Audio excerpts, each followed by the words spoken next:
So far, we mostly talked about apps playing audio, like music or navigation, but in a real vehicle, audio can also come from external hardware sources, such as an FM radio tuner or a CD player. In Android Automotive, these are referred to as external streams.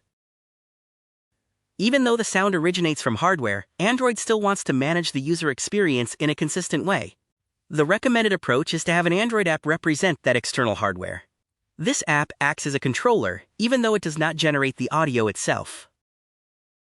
This representative app is responsible for requesting audio focus on behalf of the hardware source. This is how the system knows to pause music playback when the driver presses the physical radio button on the dashboard.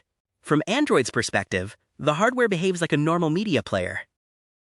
To support this model, Android provides a special player called HW Audio Source. This component creates a software bridge, or patch, that directly connects the external hardware source to Android's internal audio mixer. This allows the sound to flow through Android without being generated by an app. Quick insight: the key advantage of using HW Audio Source is that it allows external hardware to receive media key events, such as play, pause, and stop.